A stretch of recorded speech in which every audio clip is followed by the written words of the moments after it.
Bonjour à toutes et à tous et bienvenue dans ce nouveau numéro de Réussite de femmes, l'émission qui met en lumière des femmes d'exception qui transforment leur environnement par leur travail, leur impact et leur leadership.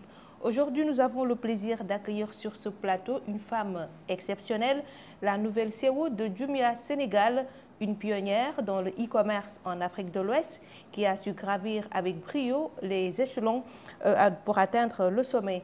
Il s'agit de Marcel Monkam Siayoudi.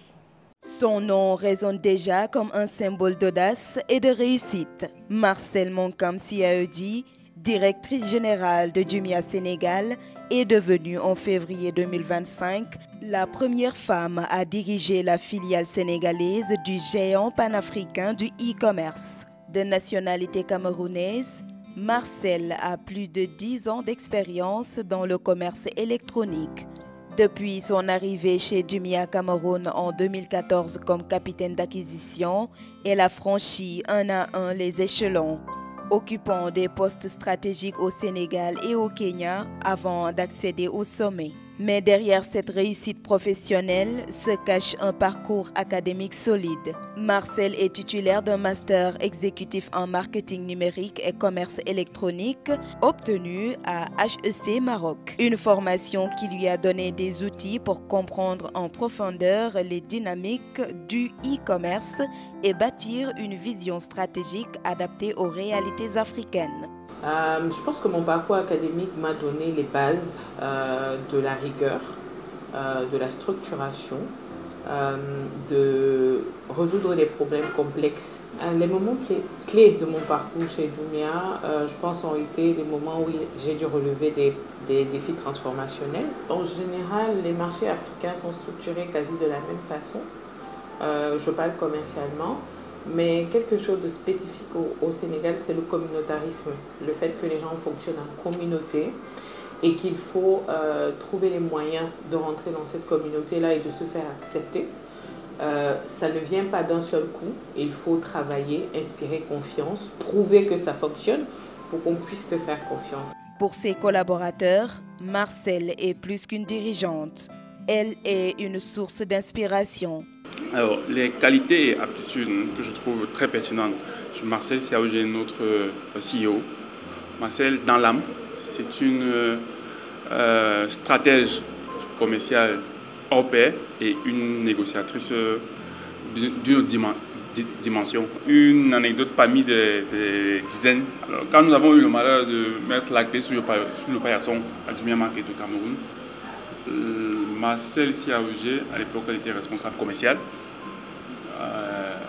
Elle m'a surpris dans une approche étonnante, alors que nous étions engagés dans la fermeture de Jumia Cameroun. Elle m'a appelé, elle m'a dit: Eric, je ne veux pas que tu te retrouves à la rue, je ne veux pas te retrouver dans la rue, envoie-moi ton CV. Si tu ne m'envoies pas ton CV, je ne te lâcherai pas d'un pouce. Donc elle était plus soucieuse de ce que j'allais devenir, alors que j'étais engagé dans la fermeture. Elle a insisté à tel point où j'ai rédigé mon CV, je lui ai envoyé pour me débarrasser d'elle. Et c'est vraiment une dimension qui indique que nous avons pu traverser le cap du travail pour être véritablement une famille propre et intègre dans l'âme. Quand elle est arrivée, une des premières initiatives qu'elle a prises, genre, dans tout son calendrier qui était assez full, 2 semaines qu'elle a passé ici à l'entrepôt avec nous, à faire presque 1 à 2 jours par sous-département qu'on a d'ici, à travailler avec les agents. Pas avec moi ou mes managers, mais vraiment avec les agents de terrain. Et elle est partie également en région pour voir nos pick-up, nos points relais. Avant son arrivée, oui, on avait des paiements, que ce soit par mobile money, on faisait des transferts bancaires et tout. Elle nous a beaucoup aidé à réduire le traitement du cash, ce qui a beaucoup de risques, et aller beaucoup plus vers un traitement numérisé. Un de ses points forts, c'est vraiment son sens de l'écoute. Les directeurs, les managers sont assez autonomes dans leur façon de travailler, ils maîtrisent ce qu'ils font. Le point qui me marque le plus chez elle, c'est sa disponibilité, son sens de l'écoute et son engagement dans le travail. Tu peux l'appeler à n'importe quelle heure, tu peux lui écrire un chat ou un mail à n'importe quel moment et elle est toujours là. Et c'est pas si évident que ça quand on est une femme. Pour Marcel, le leadership ne s'exerce pas seulement derrière un bureau, mais aussi sur le terrain. Bureautique, on est très peu dans l'administratif. On est plus sur le terrain, dans les entrepôts, dans les marchés. Donc ici, c'est l'entrepôt, c'est la logistique. C'est un gros boulot. La logistique, c'est où tout se passe. C'est à partir d'ici que le conditionnement du produit, la satisfaction du client. Parce que dès qu'un client commande en ligne, le plus important, c'est de recevoir son produit en état. Audace, vision et proximité. Voilà les maîtres mots d'une femme qui entend renforcer la position de Jumia au Sénégal et offrir toujours plus de valeur aux consommateurs. De l'audace au sommet, Marcel Monkam Siaedi écrit une nouvelle page de l'histoire de Jumia Sénégal et inspire une nouvelle génération de leaders africains. Marcel, c'est un plaisir de vous accueillir. Plaisir partagé, merci beaucoup. Alors, écoutez, je suis un peu sans voix après avoir vu ce reportage. Je pense que c'est un peu l'effet que ça fait quand on se voit un peu à travers les yeux d'autres personnes. Par exemple, ce que Eric a raconté, je ne m'en souvenais même plus. Ça fait très longtemps. Je ne savais pas que ça l'avait touché à ce point. Et avant d'arriver ici, en fait, je disais à mon équipe que je ne me considérais pas vraiment comme une réussite. Je pense que j'ai encore beaucoup à apprendre. J'ai encore beaucoup à accomplir. Mais je suis déjà assez contente que le petit bout de chemin que j'ai fait jusqu'ici inspire et permette à des personnes, à des jeunes femmes, à des jeunes, pas seulement des femmes, de se projeter. Voilà. Absolument. Alors, pouvez-vous nous raconter vos premiers pas dans le e-commerce et comment vous avez fait pour gravir toutes ces différentes étapes? Alors, premier pas dans le e-commerce, je commence en 2014 chez Jumia au Cameroun en tant que capitaine d'acquisition. Donc, si vous savez ce que c'est vraiment aller dans les marchés et convaincre des personnes qui connaissent rien du tout, des commerçants qui connaissent rien du tout, du e-commerce. En 2014, c'était nouveau. C'était très nouveau. Il y avait à peine des gens qui avaient des téléphones portables. Donc, convaincre un commerçant de mettre son produit sur le site et de le vendre à travers le pays, c'était un peu compliqué.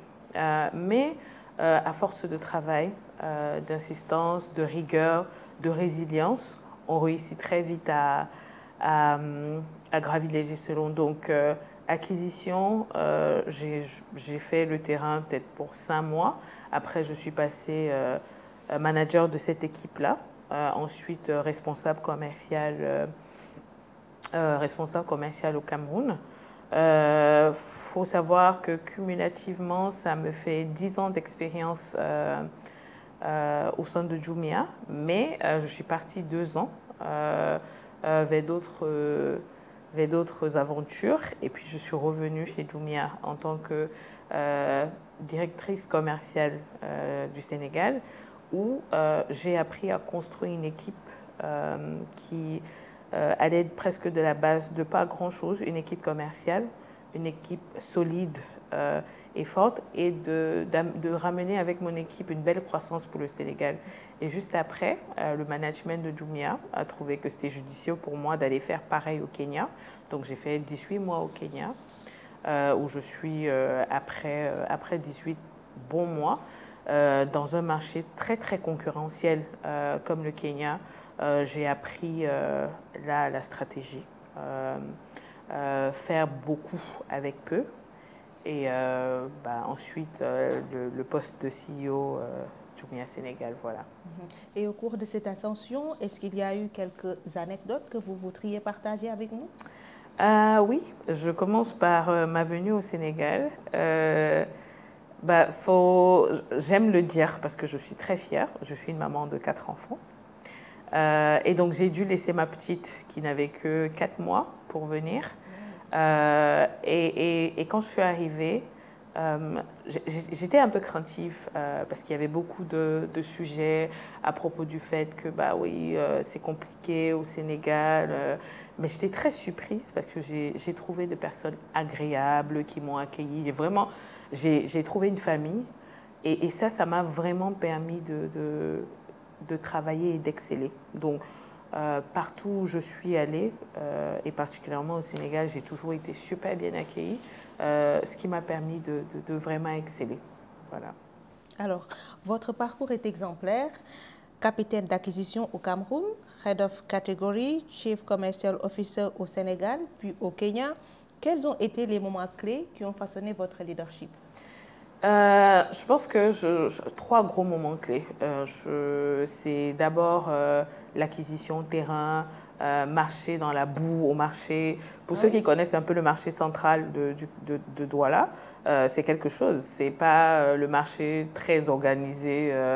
C'est aller dans les marchés, aller dans la boue, discuter avec les commerçants. Ça te forge de la personnalité. Ça te projette un autre monde que en tant que personne qui a grandi dans une famille modeste, n'a pas vraiment vu cette partie de la vie là. Donc, ça te permet d'être humble. Ça te permet d'être humble et de te forger un caractère de fer. Je pense que le deuxième temps fort, moment fort de ma carrière, c'est venir au Sénégal en tant que Chief Commercial Officer, où il faut construire une équipe et apprendre une nouvelle culture. Voilà. Sur un marché plutôt croissant. Et troisième temps fort, c'est vraiment le Kenya, où c'est beaucoup plus stratégique qu'opérationnel, parce que c'est un marché très concurrentiel. Enfin, au Sénégal, c'est un peu facile, parce que à l'époque, c'était un terrain plutôt vierge. Au Kenya, c'est beaucoup plus avancé. Il y a de la vraie concurrence. Donc, l'opération seule ne suffit pas. Il faut être stratégique et avoir de très bonnes idées. Il faut avoir des idées innovatrices pour pouvoir changer la donne. Est-ce qu'au cours de ces différentes étapes, il vous est arrivé d'avoir des moments d'hésitation, de regret, par exemple? De regret, je dirais non. Je n'ai jamais regretté un de mes choix. Pas parce que forcément je l'ai mûri longuement, non. Parce qu'une fois que j'ai fait un choix, je vais avec jusqu'au bout, j'accepte et je fais tout pour que ça fonctionne. Donc, pas de regret. Des moments d'hésitation, oui.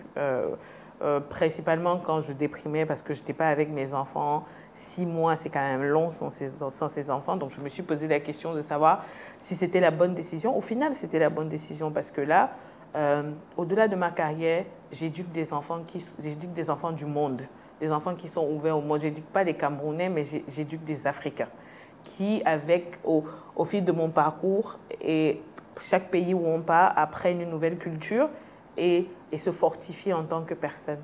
Voilà. Voilà. Vous avez pris les rênes de Jumia Sénégal récemment. Comment se passe votre nouvelle mission et quels sont vos objectifs à vous pour cette entreprise? Alors, je tiens d'abord à dire merci pour cette énorme responsabilité que le management, top management de Jumia a bien voulu m'accorder, la confiance qu'ils ont en mon profil. La mission se passe plutôt très bien jusqu'ici. Mon objectif principal, c'est de maintenir Jumia dans sa position de leader sur le marché sénégalais et de donner un service de qualité à nos acheteurs comme à nos vendeurs. Voilà. Alors, comment se passe le leadership au féminin? Est-ce que ça a été facile pour un début? Alors, pour moi, c'était plutôt facile parce que je connaissais déjà l'équipe. Je connaissais mon équipe management. Du Sénégal? Oui, du Sénégal. J'ai fait 2 ans ici avant de partir au Kenya. Donc, j'ai retrouvé les mêmes personnes. Donc, c'est plutôt facile. Enfin, il n'y a pas vraiment de points de friction avec mes équipes, mais ça reste que je suis une femme. Donc, il faut quand même un peu de rigueur et un peu de fermeté les hommes, ça vient naturellement, le respect, la fermeté. Avec une femme, on voit plus la douceur. Donc, il faut mettre une dose de rigueur et de fermeté, bien sûr, en gardant la main de velours que le management femme ait. Voilà. Est-ce que vous êtes venu avec de nouveaux projets, des innovations en vue pour Jumia? Oui. Alors, première chose, c'est que si vous avez vu dans les rues, on communique beaucoup sur notre marque en ce moment. Parce que pendant 3 ans, on ne l'a pas fait, parce qu'on était en train de construire les fondamentaux. Les fondamentaux, c'est quoi chez Jumia? C'est avoir le bon produit au bon prix, pouvoir se faire livrer, surtout le Sénégal. Aujourd'hui, nous sommes sur les 14 régions du Sénégal. À mon arrivée, nous étions sur 13 régions. Il y a moins de 3 mois, on a ouvert la région de Matam qui était la dernière. Et là, on va sur plus de 120 points de retrait sur le territoire sénégalais. Donc aujourd'hui, on regarde la communication de la marque. On veut faire savoir aux Sénégalais que Jumia a tout. On livre partout et on a les meilleurs prix. Au-delà de ça, c'est plus le côté numérique, la numérisation des transactions. Aujourd'hui, on peut payer à la livraison, on est presque cashless chez Jumia, c'est-à-dire que forcément, vous n'êtes pas obligé d'aller avec le cash, vous pouvez payer par les différents moyens mobiles, ce qui n'était pas disponible dans le passé. Et même sur le site, au check-out, ce qu'on appelle le check-out, donc à la sortie de votre panier, vous pouvez prépayer avec les moyens de paiement mobile disponibles au Sénégal. Je peux dire que presque tout. On est en train d'intégrer le dernier. Mais ça sera fait très, très, très vite. Voilà. On sait également que la concurrence, elle est présente. Est-ce qu'il y a des innovations qui vont dans ce sens-là pour que Jumia garde sa position de leader dans le e-commerce au Sénégal? Oui, il y a des innovations qui arrivent. Il y a beaucoup d'innovations qui arrivent. Notamment, nous sommes en train d'explorer la possibilité de livrer sur Dakar en moins de 24 heures, donc en 4 heures de temps. Aujourd'hui, c'est en 24 heures. Donc, nous explorons cette possibilité de le livrer en 4 heures. Donc, c'est encore en cours de réflexion, mais je pense que très bientôt, on pourra déployer. Alors, vous avez pris les rênes de Jumia Sénégal, c'est vrai, mais le rôle de CEO comporte de nombreux défis. Quelles sont vos premières victoires? En fait, ma première victoire, je pense que c'est avoir réussi à fédérer toutes les équipes autour d'une même idée, autour d'une même ambition, autour d'une même mission, qui est de faire de Jumia, de maintenir Jumia Sénégal à son rôle, à son positionnement de leader aujourd'hui dans le e-commerce au Sénégal, et de rapporter plus de valeur à nos acheteurs comme à nos vendeurs. Voilà. Des défis, il y en a dans le e-commerce en Afrique de l'Ouest comme en Afrique. On a le défi du dernier kilomètre. On a le défi du paiement. Il y a plusieurs défis que nous essayons de résoudre au fur et à mesure. Voilà. Maintenant, en tant que femme, honnêtement, je ne dirais pas que j'ai eu des grosses difficultés, comme je le disais tantôt. Ça s'est très, très bien passé. J'ai été très vite acceptée par une équipe que je connaissais déjà. Donc, réellement, il n'y a pas eu vraiment de résistance, de difficultés. Mais il y en a quand même. Pardon? Il y en a eu. Il y en a eu dans le passé. Comment vous avez fait pour traverser ces obstacles-là? En fait, je pense que, je le disais encore hier, c'est qu'un manager, c'est celui qui sait s'adapter. Ce n'est pas forcément s'asseoir dans son bureau et diriger. C'est vraiment aller sur le terrain, comprendre des problématiques. Parce que parfois, la résistance n'est pas forcément parce que vous êtes femme. C'est peut-être parce que les équipes ont l'impression que vous ne comprenez pas leurs problèmes, parce que oui, ils n'ont pas vu votre parcours, ils ne connaissent pas votre parcours. Ils sont arrivés chez Jumia peut-être il y a 2 ans, ils ne savent pas que vous êtes passé par là. Et même si vous êtes passé par là, les choses ont changé, les réalités changent. Donc, moi, ma façon la plus facile de résoudre ces résistances-là, c'est d'aller dans la boue avec vous, c'est de faire ce que vous faites et de vous montrer qu'écoutez, on peut faire de façon différente. Ce que je dis, je ne le dis pas juste parce que je parle stratégie, je le dis parce que je vis la réalité avec vous et qu'on est une équipe et que je suis là pour vous apporter des solutions. Voilà. Alors aujourd'hui, quelles recommandations donneriez-vous aux jeunes femmes qui souhaitent bâtir une carrière solide en entreprise? Je dirais en fait aux jeunes filles ou aux jeunes en général, parce que moi je ne parle pas souvent qu'aux jeunes femmes, je parle aux jeunes en général, c'est qu'il faut être persévérant, il faut être structuré, il faut rechercher de l'excellence, parce qu'on a beaucoup de jeunes aujourd'hui qui cherchent juste un boulot, mais pas de l'excellence. Pour se démarquer, il faut rechercher de l'excellence. Il ne faut pas abandonner. Il n'y a pas d'idée bête. Il n'y a pas de carrière qui n'a pas de sens. Il n'y a pas non plus d'entreprise qui est moindre que l'autre. Chaque entreprise, chaque endroit où vous allez, vous apprenez quelque chose d'important. Moi, je n'ai pas commencé chez Jumia tout de suite.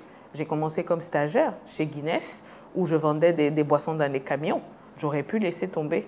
J'avais quand même une licence, un master 1 en Bosch, mais je n'étais pas obligée de monter dans des camions pour vendre de la boisson dans des quartiers populaires, mais je l'ai fait parce que j'avais un objectif. Donc l'idée, c'est vraiment de ne pas abandonner. Et une des choses les plus importantes, c'est de s'entourer des bonnes personnes, avoir de bons mentors, avoir surtout un personnage qui nous inspire. Et en tant qu'une femme, ça n'a l'air de rien, mais choisir le bon conjoint qui vous élève. Pas un conjoint qui vous jalouse, qui vous ramène, qui vous rabaisse. Non, un conjoint qui vous élève. Et avoir 4 enfants et avoir ce parcours-là, je ne l'ai pas fait toute seule. Je l'ai fait avec mon mari, M. Siaoji, qui a été un gros soutien pour moi, et les enfants, parce qu'il est quand même resté 6 mois avec eux. Et accepter que sa femme se balade partout dans l'Afrique sans réelle stabilité, voilà, il faut être un homme avec grand H pour le faire. Tout à fait. Et vous l'avez dit, hein, être femme, c'est une chose, mais être également femme et leader dans son domaine, c'en est une autre. Mais encore, comment allier ce statut de femme, d'épouse, de mère et ce rêve de devenir leader? Alors, on ne peut pas le faire tout seul, c'est pas possible. Il faut que le conjoint soit impliqué. Et moi, je ne vais pas m'asseoir et vous dire que je fais tout ça tout seul, non. Je pense que j'ai une petite PME chez moi, l'un dans l'autre, pour s'occuper de mes enfants, les amener à l'école. Mais je prends la peine quand même tous les soirs de faire leurs devoirs avec eux, c'est important. C'est pas du tout moi qui les amène à l'école tout le temps, c'est pas du tout moi, mais je me débrouille à être là pendant les moments les plus importants de leur vie. La sortie du bulletin, les activités, les sorties des activités, c'est important. Maintenant, le côté épouse, c'est important d'avoir un mari compréhensif parce qu'on travaille souvent très tard, on rentre du bureau à minuit. Parfois, pendant les campagnes de Black Friday, on dort au bureau. Donc, voilà, c'est juste un conjoint compréhensif qui vous accompagne. C'est important. Où vous voyez-vous d'ici les 5-10 prochaines années, par exemple?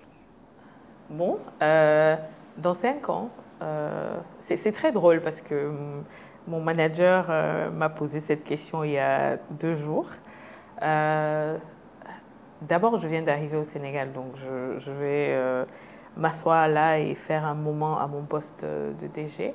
Mais d'ici 5 à 10 ans, je me vois comme conseillère sur des boards des entreprises qui ont besoin de mon expertise pour croître.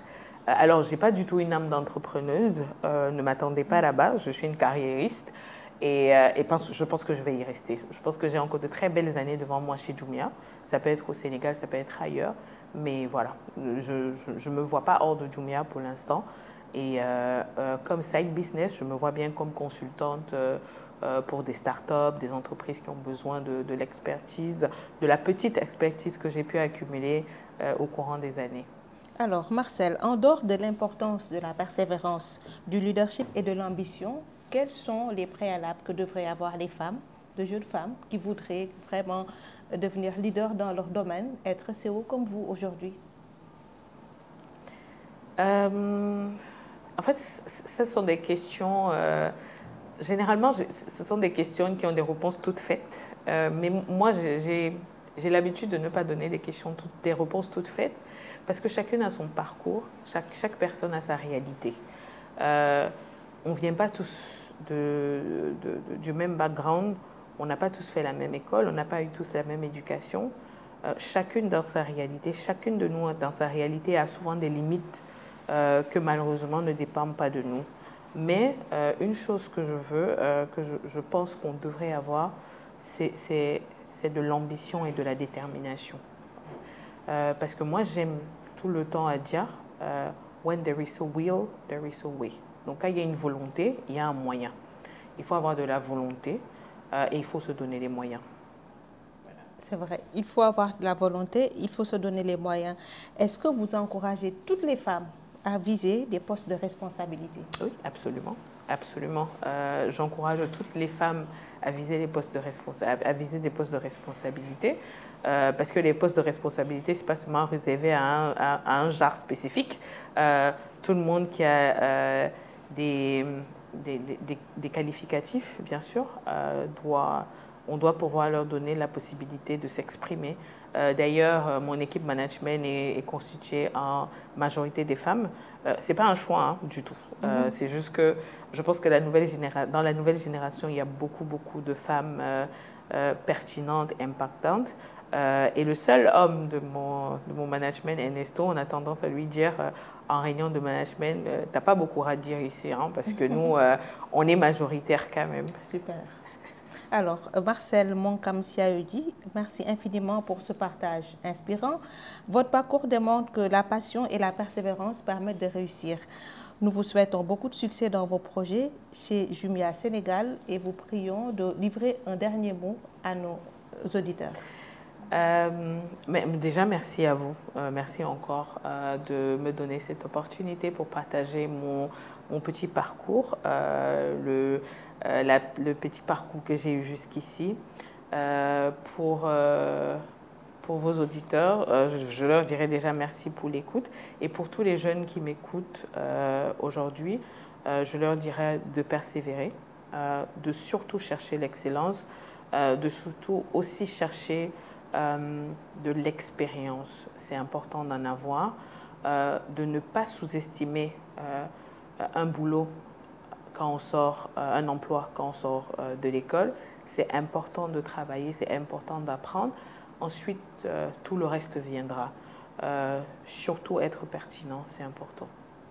Merci beaucoup, chers téléspectateurs. Merci de nous avoir suivis. Nous vous donnons rendez-vous tout prochainement pour un autre numéro de Réussite de Femmes.